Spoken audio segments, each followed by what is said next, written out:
Do something pretty while you can.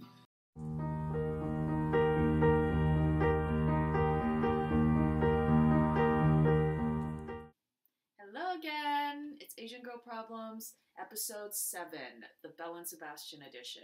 Belle and Sebastian's a band formed in the early 90s in Glasgow, Scotland, and they've shaped my identity in more ways than I'm probably conscious of, but needless to say, I've been a huge fangirl of theirs for most of my formative years as a teenager and through college. I was a hardcore, head over heels, ride or die fangirl of Belle and Sebastian. And this mentality of fandom, I think, is not unique in any realm. It could be sports, actors, celebrities, music, or anime, video games, things that people like to nerd out to stereotypically. But I think it's very useful and fulfills a very important role in a adolescent's development, because you sort of get to obsess and learn and daydream about people who are safe enough because they're not actually in your life. They're this from a safe distance. You really get to just consume that music or media or books or stories, whatever it is, and then help you shape your own identity. And in high school, that I was ripe for that sort of obsession, because I was very introverted. I still am introverted. I was very sensitive. I was very studious, and my parents were pretty strict, so it made a lot of sense. I related more to Lane Kim from Gilmore Girls than any other character, and I just, she gave me the license to be as crazy about music as I already was. For me, growing up, where I felt like a misfit, I was in San Diego by that time. There were a lot of like-minded people around me and Asian people, but I still wasn't totally comfortable in the Asian American crew. I just hung out with a lot of sort of queer friends, smarties who were in AP classes, music nerds, stuff like that, but never, rarely any guys, and never anyone who was too cool, really in a band or anything like that, because we had plenty of those too. But the artsy fartsy types, I would say, that were the ones that I hung out with. So this was a time when I was questioning my sexuality and my ethnicity and my identity, what I wanted to do when I grew up, and everything about high school is also forcing you to think about these things and be in these really weird situations. It's like a social experiment when all these hormonal teenagers are trapped in this 1 mile radius, and everyone just has to find their place and basically just not get pregnant or die. So I would say my high school experience was pretty good. I not only survived it without having any offspring, I thrived, and I was in all kinds of clubs, and I got all my work done. I got into the college of my choice, whatever. But music was my obsession. Since I was very young, what helped me escape all of the stress and anxiety ever since I was 5, pretty much. I just felt so emotional about music in a way that my family didn't, so I was really confused how people weren't moved to tears by songs, silly songs that would come on the radio.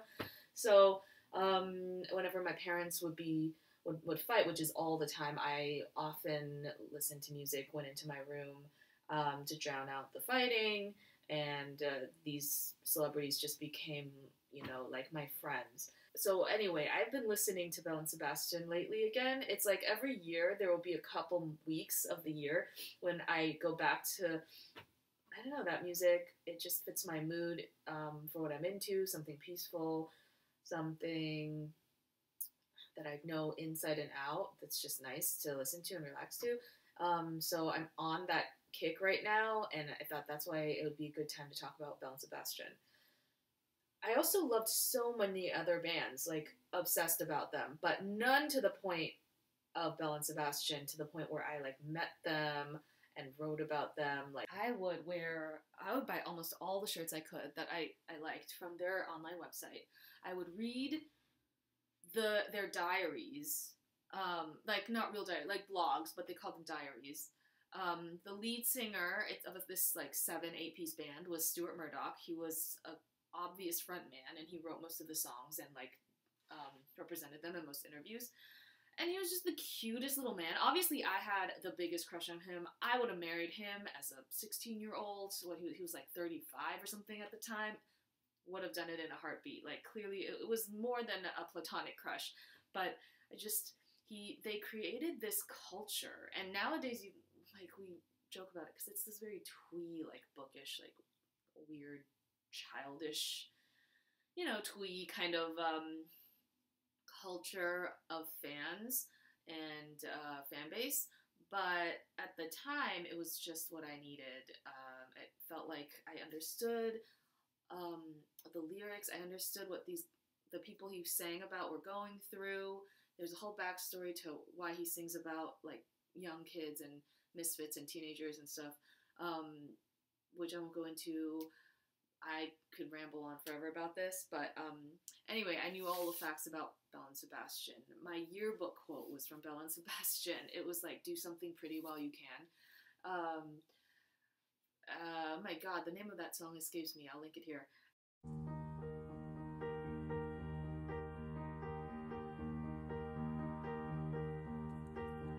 On a beach tree rudely carved and say, love me.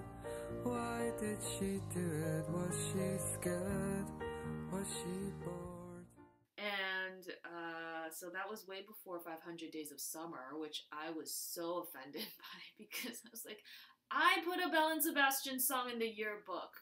These people are stealing my life. And like, I don't know. I never liked that movie. It just seemed like they were trying too hard, and I was way more angsty than that, even though it also like hit kind of close to home. So anyway, huge fangirl. I wore their shirts. I played their music on guitar. I played around my neighborhood at like an open mic night, a regular thing there. And I mean, I didn't do it that long, but I was obsessed. Like, learned all the songs on guitar. In fact, I'm going to try to play one right now without any rehearsing, because it's been about 5 months since, no, it's been about like 5 weeks since I've touched this guitar. I know, it's just here to be cool. But I used to play every day. And it's probably out of tune as well. But we're gonna keep it real and see if I can play a Belle and Sebastian song. So this is the song that, with the quote, do something pretty while you can, which I used in the yearbook. So, on a beach tree rudely carved and see, on a beach tree rudely carved and see, love me, why did you do it? Nope, do it, was she scared? Was she bored? On a beach tree rudely carved and see, love me, why did she do it? Was she pushed? Was she pushed? I'm butchering the lyrics. Do something pretty while you can. Don't fall asleep. Painting a pirouette on ice is cool. Do something pretty while you can. Don't be a fool. Reading the gospel to yourself is fine. And some other songs I used to play were like Sunbeam shone, nope, sunbeam shone, now seek along the end pew, you'd stay home, oh, if only I'd let you bourgeoisie.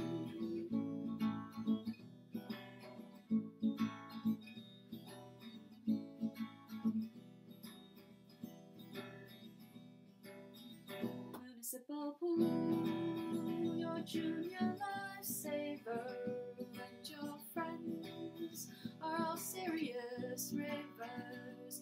Don't be scared by the books you've read.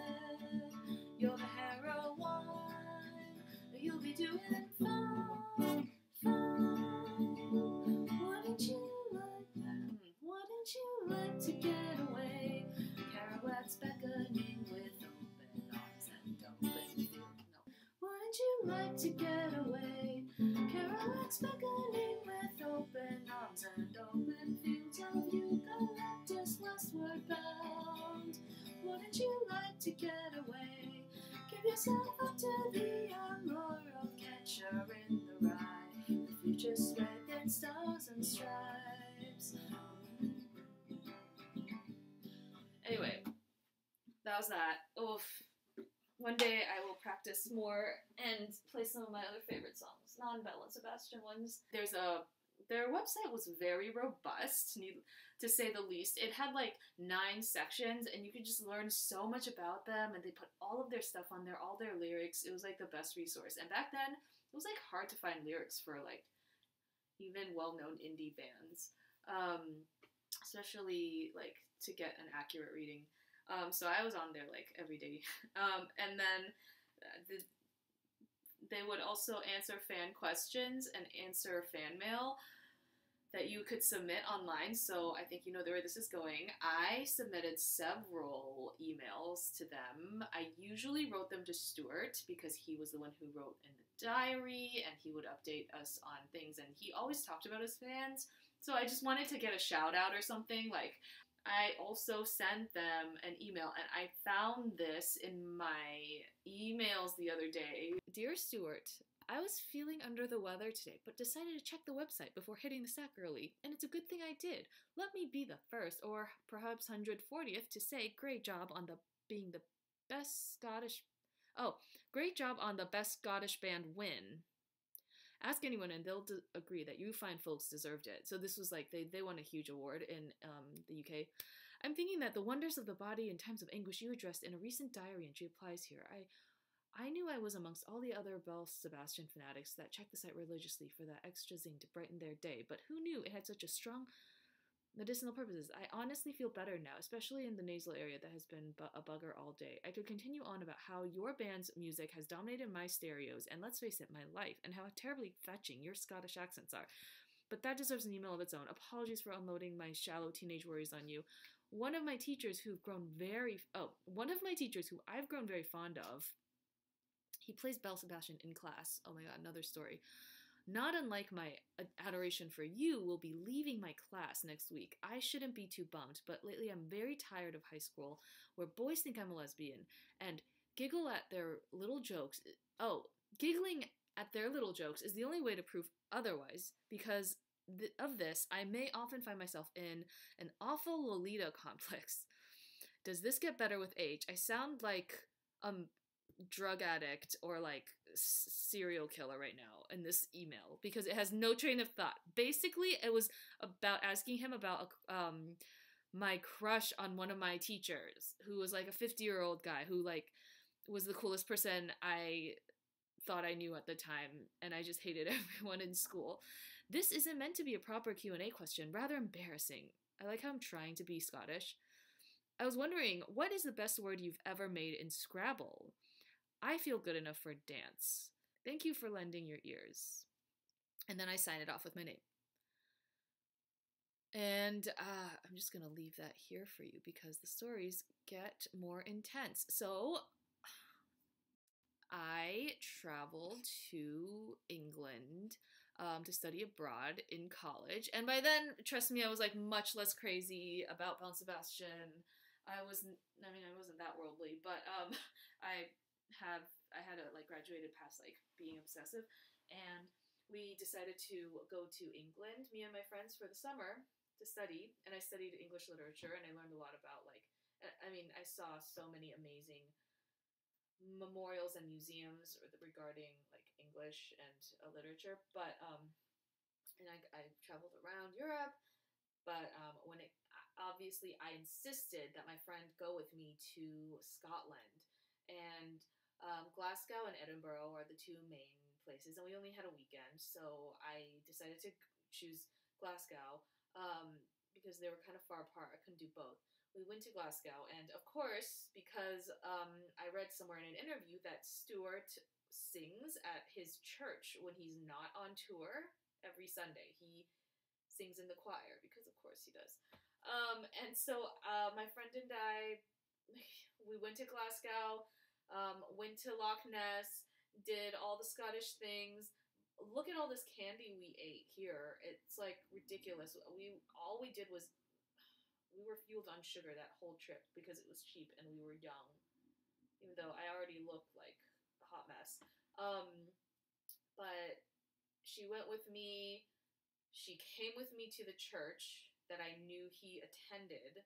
I don't remember how I even remember that. And maybe it was from the interview. And lo and behold, we walk in, service has already started because we were slightly late, and he's like singing in the choir, and he immediately can tell that we are there as Belle and Sebastian fans because we were the only people there under 50 years old, basically. I was the only person of color. That was probably the case for the whole city, though. I was probably the only person of color there. And we sat down, and my glasses, of course, are never like totally strong enough. Like, I was having some issues actually seeing him and verifying that it was him. But my friend was like, I'm pretty sure that is him. Clearly, she wasn't as obsessed with me. She didn't even know. So we sat through the service. Very lovely. Just, small town, British, polite, lovely, older couples there. And then we stuck around for the reception. Or no, stuck around for like refreshments at the end. And then they announced that there would be refreshments at the end of the service. So I went to the bathroom. I had a panic attack. Washed my face. And then I came out during the reception, and my friend was already like making small talk with Stuart because he obviously like went over and said hello. People were drinking tea and biscuits, and I went up and like I was so starstruck and awkward, and oh man, I'm so glad now thinking back. I was only 20, even though that's not an excuse, but bear with me, I was only 20 years old. It's one of those memories I almost wish I didn't remember. And then he was so delightful. He introduced us to all these people at the church who were amazing, and he introduced us to this guy named James who was from New Jersey, and he was 25 or something. He looked like much more adult and mature than we did, and he said that it was James's birthday, and that he was so young. They never get any younger people there, and they're throwing a birthday party for James right after the service. And he asked if we wanted to go, and I could have had an appointment with the Queen that day, but there was no way I needed any convincing. Dropped everything. I probably didn't even have anything. I just dropped all the plans. Did not care if we were gonna miss our flight. We were going to this birthday party for James just next door in like the reception hall or in the hall, and James was awesome. Like there were quite a few Americans there who were all like expats who just moved to Glasgow because they loved it, and I could see why. It was one of the nicest cities, like in every sense of the word, that I visited in Europe, and people just go and fall in love and travel and live there. So James was great. We sat at a table with him and Stuart, and we talked about being in high school, I guess, comics, things to check out, just like basic small talk. What small talk could you have as a 35-year-old rock star with like a 20-year-old, like two 20-year-olds? Like we talked about high school. He was so charming. And the thing is, I don't even think he has kids yet. Maybe he does, but he's so good with children, even though he wasn't. Oh, he had just gotten married at the time. So we talked about his wife. So it was much less awkward, I think, probably. It was good. We talked about his wife, and she is obviously the cutest thing to walk this earth. And talked about her job as a photographer and how they met. And that was that. And he gave us some cake. There was an extremely large buffet of food. The wine was flowing, and a couple hours later, we bid our farewells. I took this photo with him outside. I was so like awkward. I was waiting to have this picture of him. All I could think of was like, no one's gonna believe me. I need photo evidence, and I couldn't even talk because I was so like concerned with getting a photo with him. And right after we left the church and they went home, I got a nosebleed. Thank God it was after that. All the excitement of the day caught up to me. It was like my body needed to release the toxins. And then we went and went about our day. And then I hit up a bunch of other like landmarks in Glasgow, all Belle and Sebastian related. Like I had this map drawn out. Back then we didn't have smartphones. I drew out a map with like the art school, the Glasgow Art School, the Glasgow University, where Stuart was a student, Monorail Records, which is the hip record store, which we went to and we ate there, and like vegetarian places to eat at because the band mostly was vegetarian. Just like on and on. I had like this hand-drawn map that I was trying to decipher and trying to get to. Just random things that were like mentioned in song lyrics or that they mentioned in interviews. It was crazy. So that's how far I will go if I really am obsessed with someone. And that probably will never happen again. And don't worry, I probably won't ever be a stalker again. But I'd say I have very good luck in that area. And I always thought like I could track anyone down if I wanted to. So I wish that was the end of my embarrassing behavior. But there's more. Couple years later, I went to a music festival, mostly to see them. Belle and Sebastian were the headliners, or like the second headliner. And it was a miserable day because I was sick. It was raining the entire weekend, so we were trampling in mud, cold, overcast. I paid like $1 to buy a cup of hot water. That's all I ate for the day, and I was really sick. But I pressed on. I stayed the whole day so I could see Belle and Sebastian as headliners around like 9 or something. I wrote them a story. I wrote Stuart a story because at the time I think I was in grad school about my experience, kind of fictional, kind of not, like about that experience of going to Glasgow and like meeting him. Made this little book, like bound it up into this little book with a cover and was intent on giving it to them. It was raining, so that wasn't helpful. This book wasn't waterproof, and I didn't know what to do until they finally came on. I was just so overflowing with emotion. I went over to one of the bouncers who who stand between the audience and like the backstage area where like roadies and stuff go into, and so like maybe singers also go in, VIP people. And I besieged her to give this to him, this book I had made. And I don't think she knew who he was. I just said, the guy with the hat on. I'm sure he was wearing some sort of hat and like striped shirt because he's so fucking indie. And I just asked her to please make sure it got to him or some of his people. And she went in and she said that she helped me out and she went in and did it.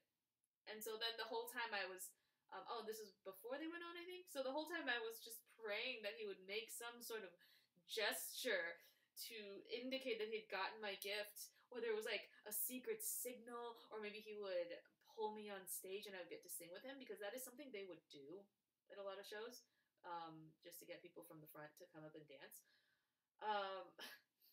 Well, none of those happened, but it was still satisfying. Thank God I didn't go home because I was feeling sick. And that is the end of the story. Since then, definitely mellowed out. I've seen them a couple times in more shows, and they're actually coming to town soon. I have not listened to any of their new albums, maybe the last three, and doesn't really interest me. I do love the movie that he totally wrote and made himself and directed, called God Help the Girl. I think it's, I mean, you wouldn't like it if you weren't at least some kind of fan, but it's pretty decent for a novice, amateur who just like scraped together what he had and did it all in Glasgow. So I loved that movie, but since then I haven't paid attention to anything else they've come out with. But that is my Belle and Sebastian saga, and I'm still listening to them this week. I'm, all the old school hits, and